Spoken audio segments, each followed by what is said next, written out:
ચાલો પારિભાષિક શબ્દોમાં આપણે 28 શબ્દો સુધી જોયેલા છે। 28મો શબ્દ તમારો તો વટાવ।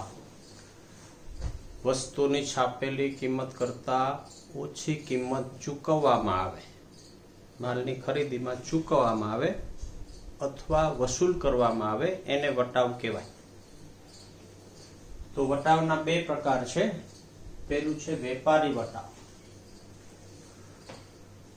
ખરીદનાર મોટા જથ્થામાં ખરીદવાનો આગ્રહ રાખે અથવા છૂટક વેપારી છાપેલી કિંમતે વસ્તુ વેચી શકે, આમ છતાં તેને નફો મળી રહે તે હેતુથી જે વટાવ કાપી આપવામાં આવે એને વેપારી વટાવ કહેવાય। બે શબ્દો એવા જોઈ લ્યો। ખરીદનાર મોટા જથ્થામાં ખરીદીનો આગ્રહ રાખે।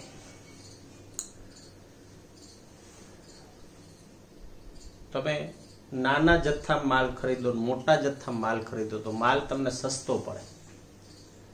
દાખલા તરીકે તમે આવો અનુભવ કરી શકો છો। તમારે સ્ટેશનરીની દુકાને જઈને એમ કહેવું કે મારે ફૂલ સ્કેપના 200 પેજના ચોપડા જોતા છે, એટલે તમને જુદા જુદા પ્રકારના ચોપડા બતાવશે। માની લો કે 200 પેજનો એક ચોપડો છે એ 40 રૂપિયાની કિંમત છે। તમે એ ચોપડો પસંદ કર્યો, તમે એને ભાવ પૂછો કે બાના ભાવ કેટલા, તો કે 40 રૂપિયા। તમે કીધું મારે 2 ચોપડા લેવા છે તો એ કહેશે 80 રૂપિયા। તમે કહેશો 3 ચોપડા લેવા છે તો કહેશે 120 રૂપિયા। તમારે ટ્રાય પૂરતું કેવું કે મારે ડઝન એક ચોપડા લેવા છે એક સાથે। ડઝન એક ચોપડા લેવા હોય તો વેપારી વિચારશે કે એક ડઝન એટલે 12 નંગ, 40 × 12 કરો એટલે 480 રૂપિયા થયા। તમને એમ કહેશે કે એક ડઝન એક સાથે તમે લ્યો તો અમે તમને 10% લેસ કરી દેશું, મતલબ કે 48 રૂપિયા લેસ। તમારે એને ચૂકવવાના 432 રૂપિયા। એક ચોપડાની વાત કરો તો 40 રૂપિયાના ચોપડામાં તમને 4 રૂપિયા લેસ કરી દીધા, એક ચોપડો તમને પડ્યો 36 રૂપિયા। જો ખરીદનાર મોટા જથ્થામાં ખરીદવાનો આગ્રહ રાખે, જો તમે એને એમ કહો કે મારે એક ચોપડો જોતો છે 40 રૂપિયા, 12 ચોપડા જોતા 480 રૂપિયા, તો યાદ રાખજો આપણે તો એમ કહેશું કે ભાઈ અમારે અત્યારે 3 જ ચોપડા જોતા હોય, 3 આપો, પછી જરૂર પડશે ત્યારે લઈ જઈશ। પણ તમે મોટા જથ્થામાં માલની ખરીદી કરો તો તમને એ વસ્તુ થોડીક સસ્તી આપશે। 40 રૂપિયાનો ચોપડો તમને 36 રૂપિયામાં આપે છે। તો ખરીદનાર મોટા જથ્થામાં ખરીદવાનો આગ્રહ રાખે અથવા છૂટક વેપારી છાપેલી કિંમતે વસ્તુ વેચી શકે। છૂટક વેપારી છાપેલી કિંમતે વસ્તુ વેચી શકે મીનિંગ તમારે આવું કરવાનું છે કે બજારમાં તમે એક સાબુ ખરીદવા ગયા, સાબુ ઉપર પ્રિન્ટ મારી છે ધારો કે 30 રૂપિયા। તમે વેપારીને કહો કે આ સાબુના કેટલા આપવાના, એ કહેશે 30 રૂપિયા। તો એને સાબુ 30 રૂપિયામાં આવ્યો છે ને તમને 30 રૂપિયામાં આપે છે ના। ઈ જયારે છૂટક વેપારી તરીકે જથ્થા વેપારી પાસેથી એક સાથે 100 કે 200 કે 500 સાબુ ખરીદા હોય ત્યારે ધારો કે 10% લેસ કરી દીધા હોય વેપારી વટાવ, તો 3 રૂપિયા લેસ એટલે એને સાબુ પડ્યો કેટલામાં, તો કે 27માં। ઈ તમને આપે કેટલામાં, તો કે 30માં। એને નફો કેટલો, તો કે 3 રૂપિયા।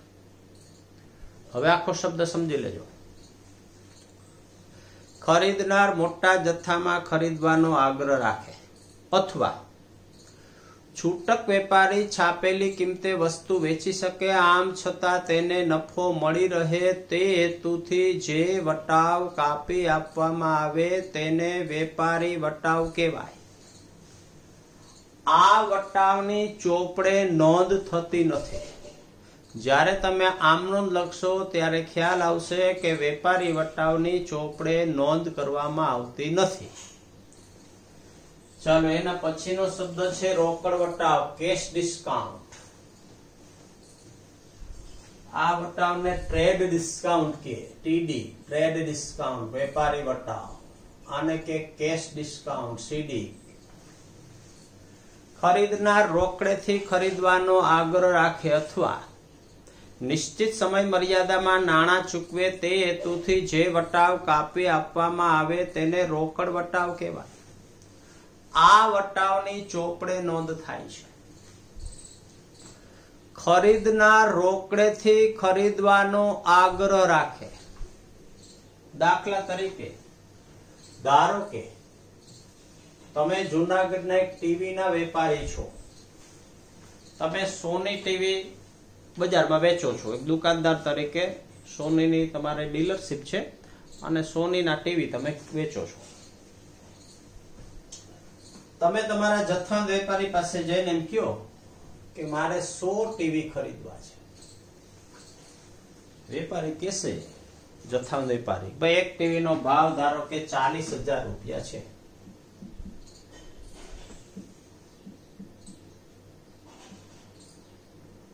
₹40 લાખ રૂપિયાના ટીવી થયા. હવે થોડા મોટા જથ્થામાં માલ ખરીદો. ધારો કે વેપારી તમે સામે જથ્થાબંધ વેપારી તમને એમ કે 10% લેસ વેપારી બતાવો, એટલે 4 લાખ રૂપિયા તમને એમને બાદ કરી દીધા. તમારે એને દેવાના 36 લાખ રૂપિયા. 100 ટીવી ના 36 લાખ રૂપિયા, મતલબ કે એક ટીવી તમને પડ્યું છે 36,000 માં. તમે એને એમ કહો કે ભાઈ 1 મહિના પછી રૂપિયા આપીશ, તો કે કાંઈ વાંધો નહીં, તમે 1 મહિના પછી 36 લાખ રૂપિયા આપી દેજો. પણ તમને એક મધલાળ આપે.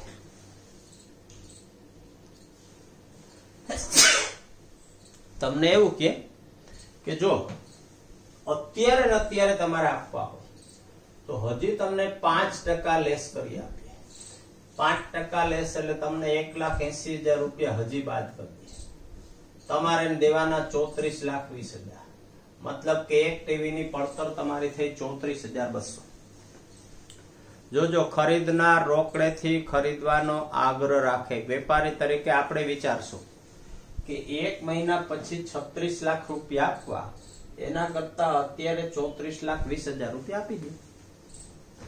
તમને વસ્તુ સસ્તી મળી. તો તમને એમ થશે કે જથ્થાબંધ વેપારીની તો ખોટ ગઈ ને. એને એમ કહેવાય ને કે 1 મહિના પછી 36 લાખ રૂપિયા આપી જાય. જો એને ખોટ નથી. એક તો તમને રોકડેથી માલનું વેચાણ કરે, ગાલખાદનું જોખમ નાબૂદ થઈ ગયું. મતલબ કે ગાલખાદનું જોખમ કોઈ છે નહીં. બીજું, ઉઘરાણીનો પ્રશ્ન નાબૂદ થઈ ગયો.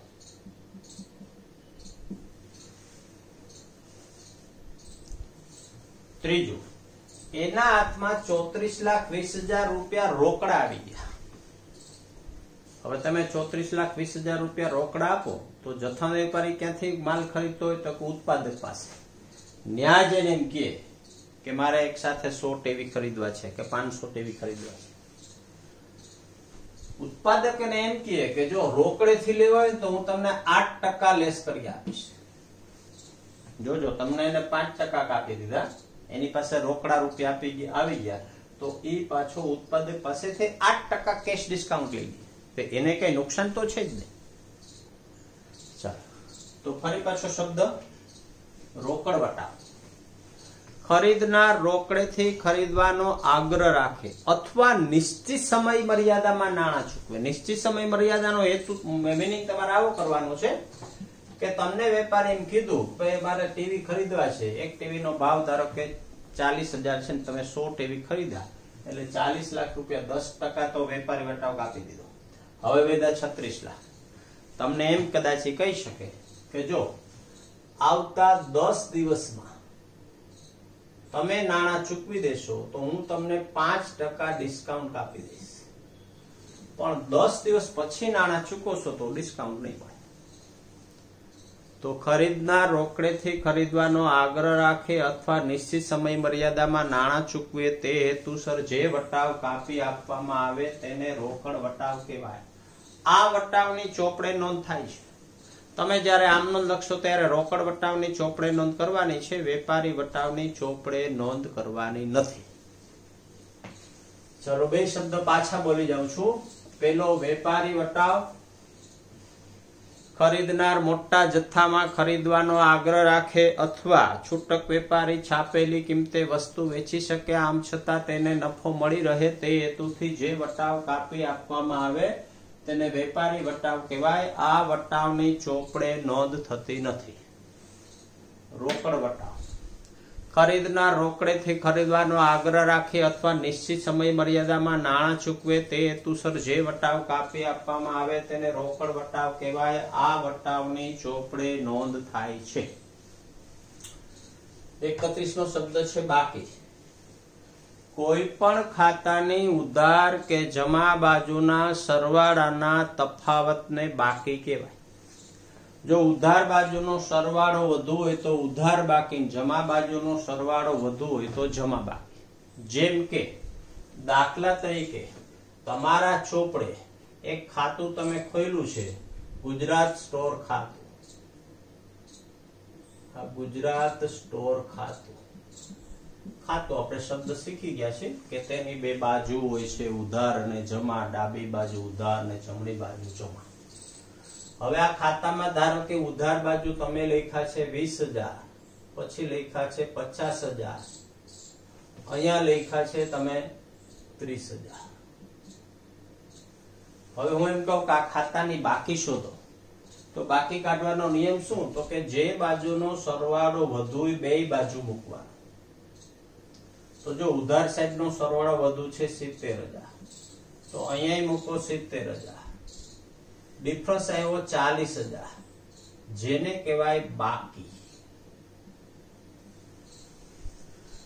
કોઈ પણ ખાતાની ઉધાર કે જમા બાજુના સરવાળાના તફાવતને બાકી કહેવાય. જો ઉધાર બાજુનો સરવાળો વધુ હોય તો ઉધાર બાકી, જમા બાજુનો સરવાળો વધુ હોય તો જમા બાકી. હવે આ 40,000 આપણે બાકી કહેશું, તો એ ઉધાર બાકી છે કે જમા બાકી? તો કે જયારે તમે ખાતું બંધ નહોતું કર્યું ત્યારે કઈ સાઈડ સરવાળો વધુ હતો? તો કે ઉધાર સાઈડ. તો આને આપણે ઉધાર બાકી કહેશું. આપણે નામાની ભાષામાં કહી શકીએ કે ગુજરાત સ્ટોરની ઉધાર બાકી 40,000 રૂપિયા છે. માની લો કે આને બદલે આમ હોય, અહીંયા ધારો કે 3 લાખ રૂપિયા છે અને હું કહું કે આની બાકી કાઢો, તો તમે આમ કરશો, જે બાજુનો સરવાળો વધુ બે બાજુ મૂકવાનો. આ 3 લાખ, અહીંયા લખો 3 લાખ, અહીંયા લખો બાકી 2,30,000. હવે ગુજરાત સ્ટોરની બાકી 2,30,000 છે. કઈ બાકી? ઉધાર બાકી કે જમા બાકી? તો કે જમા સાઈડનો સરવાળો વધુ હતો, તો આપણે આને જમા બાકી કહેશું. જે બાજુનો સરવાળો વધુ એ બાકી. કોઈ પણ ખાતાની ઉધાર કે જમા બાજુના સરવાળાના તફાવતને બાકી કહેવાય. જો ઉધાર બાજુનો સરવાળો વધુ હોય તો ઉધાર બાકી, જમા બાજુનો સરવાળો વધુ હોય તો જમા બાકી. ત્યારબાદ ધંધાકીય વ્યવહાર. બે વ્યક્તિ કે પેઢી વચ્ચે થયેલી લેવડ દેવડને વ્યવહાર કહેવાય. બે વ્યક્તિ કે બે પેઢી વચ્ચે થયેલી લેવડ દેવડને વ્યવહાર કહેવાય. આ વ્યવહારનું નાણાકીય મૂલ્ય હોય તો એને આર્થિક વ્યવહાર કહેવાય, અને આ વ્યવહાર ધંધાને લગતો હોય તો તેને ધંધાકીય વ્યવહાર કહેવાય. બે વ્યક્તિ વચ્ચે થયેલી લેવડ દેવડ, બે પેઢી સાથે થયેલી લેવડ દેવડ, બે વ્યક્તિ કે પેઢી સાથે થયેલી લેવડ દેવડને વ્યવહાર કહેવાય. જો તેનું નાણાકીય મૂલ્ય હોય તો તેને આર્થિક વ્યવહાર કહેવાય, અને આ વ્યવહાર ધંધાને લગતો હોય તો તેને ધંધાકીય વ્યવહાર કહેવાય. પછી ખરીદી. વેપારી જે વસ્તુનો ધંધો કરતો હોય તેને માલ કહેવાય. આ માલ રોકડેથી કે ઉધાર ખરીદે તેને ખરીદી કહેવાય. યાદ રાખજો, ખરીદી શબ્દ માત્ર માલ ખરીદી માટે જ શબ્દ વપરાય છે. આખો શબ્દ છે ખરીદી, એટલે કોની? તો કે માલ ખરીદી. તમે ખરીદી શબ્દ વાપરો એટલે માલની ખરીદી. તો તો વેપારી જે વસ્તુનો ધંધો કરતો હોય એને માલ કહેવાય. આ માલ રોકડેથી કે ઉધાર ખરીદે તેને ખરીદી કહેવાય. પછી વેચાણ. વેપારી જે વસ્તુનો ધંધો કરતો હોય તેને વેચાણ કહેવાય. વેપારી જે વસ્તુનો ધંધો કરતો હોય તેને માલ કહેવાય. આ માલ રોકડેથી કે ઉધાર વેચે તેને વેચાણ કહેવાય. એટલે યાદ રાખજો, વેચાણ શેનું વેચાણ? તો કે માલનું વેચાણ. ખરીદી શેની ખરીદી? તો કે માલની ખરીદી. એટલે ખરીદી ને વેચાણ શબ્દ માત્ર માલ માટે જ વપરાય છે. પછી છે આખર સ્ટોક. વર્ષ દરમિયાન ખરીદેલો બધો જ માલ વર્ષના અંત સુધીમાં વેચાઈ જાય તેવું બનતું નથી. જે માલ વર્ષના અંતે વેચ્યા વિનાનો પડ્યો રહે તેને આખર સ્ટોક કહેવાય. આપણા દેશમાં 1/4 ધારો કે ચાલુ વર્ષ મારે કેવું હોય તો 1/4/20 થી આપણું નવું વર્ષ, વેપારીનું નવું વર્ષ શરૂ થઈ ગયું. એ ક્યારે પૂરું થશે? તો કે 31/3/21. આ વર્ષની શરૂઆત કહેવાય ને આ વર્ષનો અંત કહેવાય. જેમ દેશી મહિના મુજબ આપણે વર્ષની શરૂઆત કરીએ છીએ કારતક સુદ 1 થી આસો વદ અમાસ, એમ નાણાકીય વર્ષ અત્યારે ચાલુ છે 1/4/20 થી 31/3/21. હવે વેપારી વર્ષના અંતે વાર્ષિક હિસાબો તૈયાર કરે તો વર્ષ દરમિયાન ખરીદેલો બધો જ માલ વર્ષના અંતે વેચાઈ જાય તેવું બનતું નથી. જો વેપારીનું કામ જ આ માલની ખરીદી, માલનું વેચાણ, માલની ખરીદી, માલનું વેચાણ, માલની ખરીદી, માલનું વેચાણ. વર્ષ પૂરું થાય ત્યારે એના ધંધામાં કાંઈ બધોય માલ પડ્યો હોય બધોય વેચાઈ જાય તેવું ન બને. તમે 31/3/21 તારીખ આવશે તેથી એવું બને કે ગામમાં નીકળો તો બધી દુકાનો ખાલી ખાલી હોય, એવું ન હોય. એની પાસે માલ પડ્યો હોય, વેચા વિનાનો પડ્યો હોય. વર્ષ દરમિયાન ખરીદેલો બધો જ માલ વર્ષના અંતે વેચાઈ જાય તેવું બનતું નથી. જે માલ ધંધામાં વેચ્યા વિનાનો પડ્યો રહે તેને આખર સ્ટોક કહેવાય. પછી છે કાચું સરવૈયું. વર્ષના અંતે લખેલા હિસાબો ગાણિતિક દ્રષ્ટિએ સાચા છે કે નહીં તે જાણવા માટે વેપારી ખાતાની બાકીઓ ઉપરથી જે પત્રક તૈયાર કરે તેને કાચું સરવૈયું કહેવાય. વર્ષ દરમિયાન લખેલા હિસાબો ગણિતની દ્રષ્ટિએ, ગાણિતિક દ્રષ્ટિએ સાચા છે કે નહીં તે જાણવા માટે ખાતાની બાકીઓ પરથી જે પત્રક તૈયાર કરવામાં આવે તેને કાચું સરવૈયું કહેવાય. જો વર્ષ દરમિયાન લખેલા હિસાબોમાં કોઈ ભૂલ ન હોય તો તમારું કાચું સરવૈયું મળી જાય છે. મળી જાયનો મીનિંગ તમારે એવો કરવાનું છે કે ઉધાર અને જમા બાજુનો સરવાળો સરખો થઈ જાય છે. જો આખા વર્ષ દરમિયાન લખેલા હિસાબોમાં ક્યાંય ભૂલ રહી ગઈ હોય તો તમારું કાચું સરવૈયું મળતું નથી. મળતું નથી નો મીનિંગ તમારે એવો કરવાનો છે કે ઉધાર સાઈડ નો સરવાળો ધારો કે 2 લાખ થયો, જમા સાઈડ નો સરવાળો 2,20,000 થયો, તમારું કાચું સરવૈયું મળ્યું નહીં. એટલે વર્ષ દરમિયાન, આખા વર્ષ દરમિયાન લખેલા હિસાબો ગાણિતિક દ્રષ્ટિએ સાચા છે કે નહીં તે જાણવા વેપારી વર્ષના અંતે ખાતાની બાકીઓ પરથી, વેપારીની ચોપડે કેટલાય ખાતા હોય, રોકડ ખાતું, ખરીદ ખાતું, વેચાણ ખાતું, મૂડી ખાતું, બેંક ખાતું, રામજીભાઈ ખાતું, આવા કેટલાય ખાતા હોય. એ વર્ષના અંતે ખાતાની બાકી કાઢે. બાકી શબ્દ હમણાં આપણે સમજી ગયા, બેનો ડિફરન્સ કાઢે. એ ડિફરન્સ એક પત્રક તૈયાર કરે. આવું તમારે આવશે કાચું સરવૈયું, ઉધાર ને જમા. અહીંયા વિગત. હવે તમારા ચોપડે ધારો કે 50 ખાતા છે તો 50 ખાતાની બાકી અહીં તમારે લખવાની. કોઈની ઉધાર બાકી હોય, કોઈની જમા બાકી હોય, આ બાકી અહીં લખતી જવાની. જો આખા વર્ષ દરમિયાન લખેલા હિસાબોમાં કોઈ ભૂલ ન હોય તો તમારું કાચું સરવૈયું, ધારો કે ઉધાર સાઈડ નો સરવાળો 2,35,000 આવે તો જમા સાઈડ નો સરવાળો 2,35,000 આવે. જો આમાં ભૂલ હોય તો તમારું સરવૈયું મળતું નથી. એટલે વાર્ષિક હિસાબ તૈયાર કરતા પહેલા વેપારી કાચું સરવૈયું તૈયાર કરે. શા માટે? તો કે હિસાબોમાં ક્યાંય ભૂલ હોય તો ભૂલ તમે શોધી શકો અને સુધારી શકો.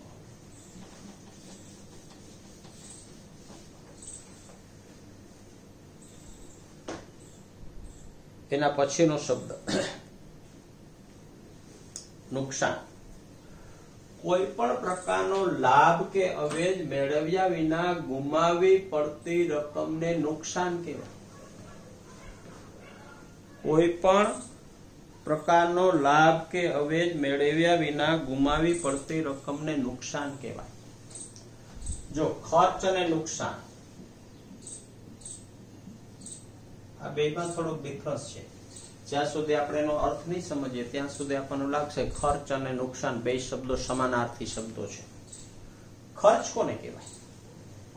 તો કે ખર્ચના બદલામાં કા તમને વસ્તુ મળે ને કા સેવા મળે. કોઈ પણ વસ્તુ કે સેવા મેળવવા બદલ ચૂકવવી પડતી રકમને ખર્ચ કહેવાય. જેમ કે દાખલા તરીકે તમે 5 રૂપિયાની પેન ખરીદો તો તમારો ખર્ચ છે. 5 રૂપિયાના બદલામાં તમને વસ્તુ મળી, પેન રૂપી વસ્તુ મળી. તમે વીજળીનું બિલ ચૂકવો કે તમારા મોબાઈલનું બિલ ચૂકવો તો એ પણ ખર્ચ છે. એના બદલામાં તમને સેવા મળી. એનો અર્થ કે ખર્ચના બદલામાં કા વસ્તુ મળે અને કા સેવા મળે. નુકસાન કોને કહેવાય? તો કે નુકસાનના બદલામાં તમને કોઈ વસ્તુ ન મળે કે સેવાય ન મળે. દાખલા તરીકે 5 રૂપિયાની પેન ખરીદી, ખર્ચ છે. 5 રૂપિયા ખિસ્સામાંથી પડી ગયા, નુકસાન છે. ધંધામાં આગ લાગીને 10,000 નો માલ બળી ગયો, નુકસાન છે. ખર્ચના બદલામાં તમને વસ્તુ કે સેવા મળે, નુકસાનના બદલામાં વસ્તુ ન મળે, સેવાય ન મળે. તો કોઈ પણ વસ્તુ કે સેવા મેળવ્યા વિના ગુમાવી પડતી રકમને નુકસાન કહેવાય. નફા નુકસાન ખાતાના સંદર્ભમાં તમે જ્યારે વાર્ષિક હિસાબ તૈયાર કરશો ને ત્યારે ખાતું આવશે નફા નુકસાન ખાતું. તો નફા નુકસાન ખાતાના સંદર્ભમાં જો તમારી મહેસૂલી આવક કરતા મહેસૂલી ખર્ચા વધુ હોય, ટૂંકમાં આપણી ભાષામાં આવક કરતા ખર્ચા વધુ હોય તો તફાવતને નુકસાન કહેવાય. દાખલા તરીકે એક વેપારી એમ કે મારી આખા વર્ષની આવક 3 લાખ અને આખા વર્ષના ખર્ચા 4 લાખ, તો આપણે એમ કહેશું તને લાખ રૂપિયાની નુકસાની ગઈ. આવક કરતા ખર્ચ વધી જાય તો એને નુકસાન કહેવાય. નફા નુકસાન ખાતાના સંદર્ભમાં. એટલે ફરી પાછું આખું વાક્ય બોલીએ છીએ, આખો શબ્દ. કોઈ પણ વસ્તુ કે સેવા મેળવ્યા વિના ગુમાવી પડતી રકમને નુકસાન કહેવાય. નફા નુકસાન ખાતાના સંદર્ભમાં મહેસૂલી આવક કરતા મહેસૂલી ખર્ચા વધુ હોય તો તફાવતની રકમને નુકસાન કહેવાય. ત્યારબાદ લાભ કે નફો. ધંધાના આનુષંગિક વ્યવહારને પરિણામે મળતો નફો એટલે લાભ. આનુષંગિક વ્યવહાર એટલે શું? તો કે તમે માલની ખરીદી કરો, માલનું વેચાણ કરો, ખરીદી કરતા વેચાણ કરો, એમાં પૈસા થોડાક વધારે. દાખલા કે 10 રૂપિયાની વસ્તુ તમે ખરીદો ને 12 રૂપિયા વેચો તો 2 રૂપિયા તમારો લાભ છે કે નફો છે. નફા નુકસાન ખાતાના સંદર્ભમાં જો તમારી મહેસૂલી આવક વધુ હોય, કોના કરતા? તો કે મહેસૂલી ખર્ચ કરતા, તો તફાવતની રકમને લાભ કે નફો કહેવાય. એક વેપારી એમ કે આ વર્ષે મારી ટોટલ આવક 4 લાખ રૂપિયા, મારા ટોટલ ખર્ચા 2.5 લાખ રૂપિયા, તો આપણે એમ કહેશું કે 1.5 લાખ રૂપિયાનો નફો થયો. નુકસાનમાં ખર્ચા વધુ, કોના કરતા? આવક કરતા. નફો કે લાભમાં આવક વધુ, કોના કરતા? તો કે ખર્ચ કરતા. પછી મળવા પાત્ર બાકી. હવે દેવાદાર અને મળવા પાત્ર બાકી, આ બે વચ્ચે થોડોક જ ફેર છે.